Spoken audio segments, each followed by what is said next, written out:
Halo anak-anak, jumpa lagi dengan Miss Muti pada video IPS kelas 5. Kali ini kita akan membahas tentang penampakan alam pada peta. Pada video sebelumnya, kita telah membahas letak geografis Indonesia yang sangat strategis. Selain daripada itu, Indonesia adalah negara yang sangat subur dan kaya. Sekarang, ayo kita lebih mengenal negara kita tercinta, Indonesia, agar kalian dapat merawat dan menjaga kekayaan negeri ini dengan sebaik-baiknya. Mari kita mulai belajar. Kenampakan alam. Apakah itu kenampakan alam? Kenampakan alam adalah segala sesuatu yang nampak di permukaan bumi atau alam. Permukaan bumi terdiri dari daratan dan perairan.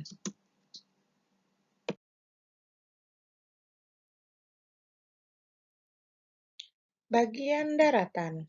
Daratan adalah permukaan bumi yang cenderung landai dan mendekati rata. Ada dataran rendah. Dataran rendah adalah hamparan luas tanah dengan tingkat ketinggian yang diukur dari permukaan laut relatif rendah sekitar 200 meter di bawah permukaan laut. Manfaat dataran rendah adalah sebagai tempat untuk melakukan pemukiman, kegiatan industri, serta pertanian. Dataran tinggi. Dataran tinggi adalah dataran yang terletak pada ketinggian di atas 700 meter di atas permukaan laut. Memiliki manfaat sebagai tempat untuk objek kegiatan wisata dan tempat untuk perkebunan teh, cengkeh, kopi, sayuran, dan berbagai macam buah-buahan. Pegunungan. Pegunungan adalah sebuah dataran di permukaan bumi yang memiliki ketinggian tempat lebih tinggi dari daerah di sekitarnya. Manfaat dari pegunungan bisa menjadi tempat wisata alam, camping, serta tempat tumbuh hutan sebagai daerah perlindungan hewan dan tumbuhan agar tidak punah. Dataran pantai.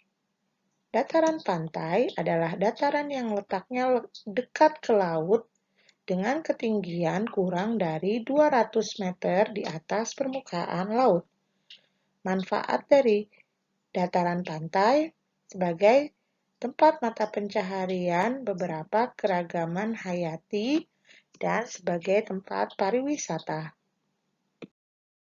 Bagian perairan. Perairan adalah suatu kumpulan massa air pada suatu wilayah tertentu. Ada sungai.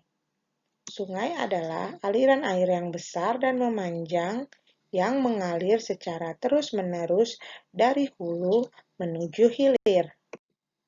Sungai dapat menjadi rumah bagi segala makhluk hidup yang tinggal dalam ekosistemnya. Jenis ikan-ikan dan tanaman air merupakan salah satu contoh manfaat sungai sebagai pusat dari ekosistem yang ada. Sungai juga sering dimanfaatkan sebagai sumber nafkah dari berbagai kalangan masyarakat. Dengan kandungan dan keanekaragaman hayati yang banyak, sungai dapat menjadi sumber rezeki. Katakanlah nelayan yang memanfaatkan sungai sebagai tambak dan juga lokasi untuk memanen ikan untuk kemudian dijual lagi. Selanjutnya, danau. Danau adalah cekungan besar di permukaan bumi yang digenangi oleh air tawar ataupun asin, yang seluruh cekungan tersebut dikelilingi oleh daratan. Manfaat danau bisa menampung air hujan sehingga bisa mengurangi banjir. Pengairan sawah dan industri, tempat memelihara dan penangkapan ikan, serta olahraga air dan rekreasi.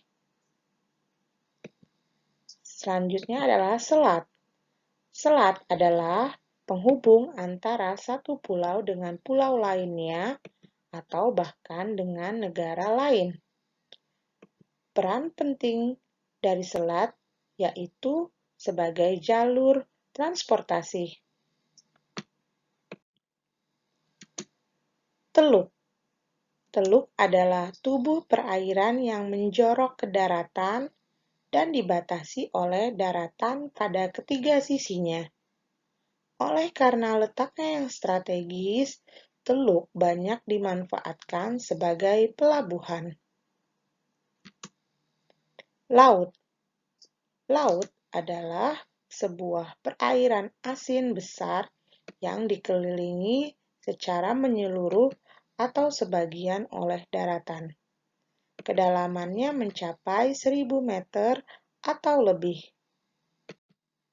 Manfaat laut bagi kehidupan manusia sangat banyak. Antara lain, laut merupakan penyumbang terjadinya hujan dan pengatur iklim. Air laut diolah menjadi garam. Dari dalam laut kita memperoleh berjenis-jenis ikan, kerang, dan rumput laut yang dapat diolah menjadi makanan dan obat-obatan. Serta laut juga dimanfaatkan untuk olahraga air, jalur transportasi, dan lain sebagainya. Samudra. Samudra adalah perairan yang luasnya melebihi luas laut. Kedalaman samudra lebih dari 1.000 meter.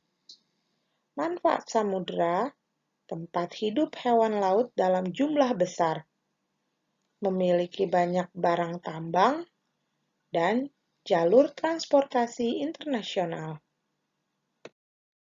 Pada peta ada berbagai jenis warna dan simbol. Warna mewakili kenampakan alam yang berbeda-beda berdasarkan ketinggian atau kedalamannya. Berikut adalah daftar warna pada peta.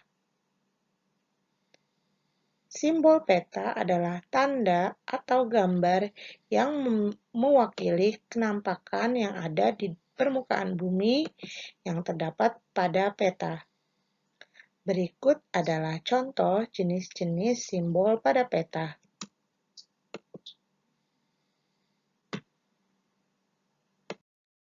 Terima kasih sudah menyaksikan video pembelajaran kali ini. Warna mewakili kenampakan alam yang berbeda-beda